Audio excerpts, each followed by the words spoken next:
biggest movie of 1981 was Raiders of the Lost Ark. Bum, ba, ba, bum, bum, ba, bum. Yeah, The Raiders March. Yep. That was released June 12th, grossed $384 million worldwide against an $18 million budget. Holy cow. Wow. Yeah. So yeah, you convert that to like modern dollars, I can't even imagine what that comes to. It's got to be a spectacularly profitable movie. Yeah, it remains the second highest grossing Indiana Jones film after Crystal Skull. Ooh, so that's it made more disappointing. than Temple or Last Crusade, which is a little surprising to me. Yeah. Interesting. I first saw this movie as a child in a park. I watched it outdoors, and I remember having no clue what was going on. There's like a magic gold box and whips and Nazis and airplanes, and then some guy's head exploded and I started to cry. But then I immediately asked And my then the parents if we movie could go started. back. Yeah, Yeah. And I'm like, Mom and Dad, can I go back and watch it again? Yeah. Like that was, Yep. it was You just mentioned- yeah. amazing. Well, it was part of this glorious time back then of my parents. They did their best to sort of keep me not shielded, Pure. but yeah, pure. That was never. There's no shot in that. So, but have you told them fail? yeah, 100%. But I mean, back then, like there were just different. There were different rules to things, right? Like ratings meant different things, and you could go see a movie like that and watch a guy's head explode. didn't have a This is a PG-13. PG-rated movie. Right, it's right? insane. It's such a dark film, and it's so A guy messed gets up. chopped A up guy by gets an airplane. A guy that kind of looks like Jared, actually. Yeah, yeah, and it's. Yeah, and I remember watching that scene and just being like, "You can do that to somebody? That's horrible." And the guy, the spike through his eye, and And then going home and just finding ropes and whipping my brothers with them because I was like dun dun dun dun, like it was a lasso, like. Well, one thing that always caught me about Raiders was that opening scene, right? They Yeah. throw you right into the movie. You have no backstory about who this guy is, what's going on. They just put you right in, and they're underground, and they're getting this golden idol, and all of a sudden, one guy wants to trade the whip for the idol as he's going across, right? And Edward Molina, he gets his in the end. Yeah. But it just puts you right into the action, and you have no real idea or no real background on this. But I think it's much better than starting in the university and progressing to that point because you're in the action. Yeah, I never really thought about that how important the pacing is there. And I think it's something that a lot of the, specifically like Uncharted 3, Uncharted obviously is so heavily inspired by Indiana Jones and Tomb Raider and all the things that were inspired by Indiana Jones. And Uncharted games started a lot of the same way, where you just sort of jump right in and there's a fight in a bar, and all of a sudden the fight's out on the street and there's a gunshot goes off, and it was such an amazing thing to just sort of drop people into that world. Yeah, right after that scene, they reveal that he's like this professor. Right. And they show him lecturing his class, and there's that girl in the front, and she's like written "I love you" on her eyelids. I never understood that. As a kid, that was like really fascinating to me. If Harrison Ford were my college professor, I might have done the same thing, honestly. That's a pretty man. But did she walk around like that all day? Yes. I always like Every time she blinks, does somebody everyone's just get a like, mixed message? What's written on your eyelids? I mean, one more thing. When I was a kid, I dragged my parents to so many bad movies, and that was not one of them. Yeah. Like I made them see Ninja Turtles: Secret of the Ooze 25 times in theaters, and like Batteries Not Included, and all these just really bad movies. And we walked out of there, and my dad was just like, "So when do you want to see that again?" And I was like, "Next weekend." And he's like, "All right, let's get tickets." Yeah, Raiders of the Lost Ark is spectacular. I got a chance to see it in the theater again for the first time in years, not too long ago, and I'd forgotten how well it blows up too, like how well it looks projected on a big screen. Right. The wonderful grain. Again, that John Williams score. Steven Spielberg, John Williams, yet again, again and again in the history of awesome, we run into these guys in this period of time because they were just doing some of their best work. The incredible directing in this movie, some of the best stunt work of all time. In Raiders of the Lost Ark, and just thing after thing you don't expect coming.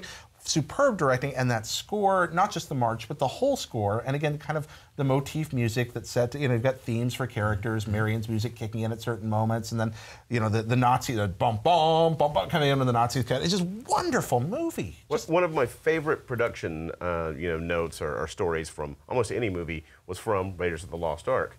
When they're talking about the scene where the guy comes out with the saber, right, the scimitar, Yeah. he's going to fight him. Yeah. And Indiana Jones, you're expecting to have this big, long, drawn out fight, and it just turns out Harrison Ford totally ad-libbed pulling the gun out and shooting this guy because he wasn't feeling well that day, and he just decided he was going to do it. And that's like one of the I love that mix of action and humor. Yeah. And murder. And murder. But it's just great that that was just a totally ad-lib moment. That is also like one of the most memorable scenes in the movie. Like it really breaks a lot of tension at that time, right? Because he's looking for Marion. Totally, and it's also it's like it's pulpy, but it's not very characteristic of like sort of a children's hero to just be like, Like Superman would never do that. Just pull out a gun and shoot somebody, right? A lot of movies have quotable lines, and this one is also, but a lot of movies have quotable lines. This is a movie full of quotable images. Yeah. Just iconic image after image after image, from the rolling boulder to the melting face and everything in between. Well, just the whole idea of grabbing something before a door closes, like, almost got me and my brother's hands broken like 15 times. Oh, trying to grab the head like of that. just being like you the take garage up your doors, hand, like, the garage doors closing. Like, how many times we did that and almost got stuck? We didn't always have sensors. Like, it's gonna come down on your hand.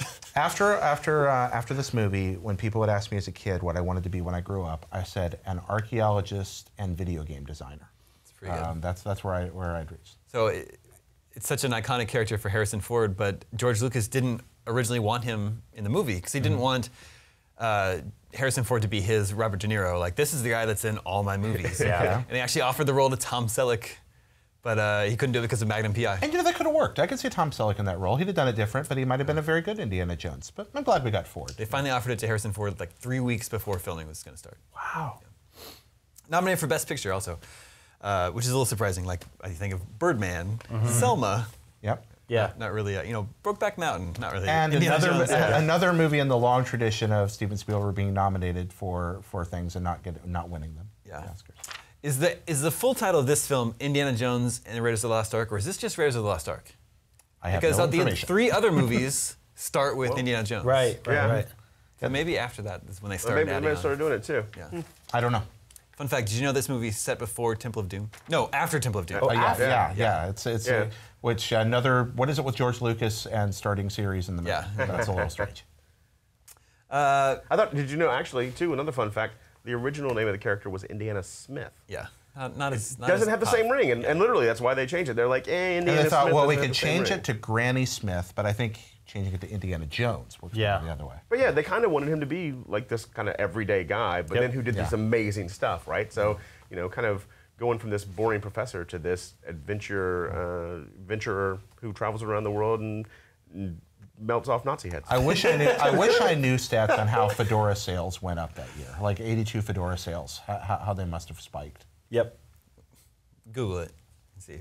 The Atari 2600 game, Raiders of the Lost Ark, isn't that the same programmer as the ET game? Yes, but it's also the same programmer as Yar's Revenge, and this is a game that I've beaten many times and thoroughly enjoy. It's an adventure game that, if you have a manual next to you and you know what you're trying to do, is really a lot of fun and actually makes sense. You have to use both joysticks to play it. It's has an inventory system and Watch a lot of out things. for the tsetse flies. Yeah, to watch out for the tsetse flies. But there's all these neat little hidden passages, and it feels kind of Indiana Jonesy. And as long as you understand what the items do, it's quite playable and enjoyable. Unlike E.T., it's actually a logical game that makes quite a bit of sense. And Spielberg himself apparently was very happy with Howard Scott Warshaw's vision of this. And it's a game my dad and I played together a lot, so I have a lot of nostalgia for it as well. He and I would figure the puzzles out together, and even if he knew what you were doing, it was still really hard. Isn't he basically just a rectangle with another rectangle hat? Yeah, it's got. You can make out the hat. Yeah. He's got kind of arms, and and the whip is just a little dot that pops up here. But you figure it out.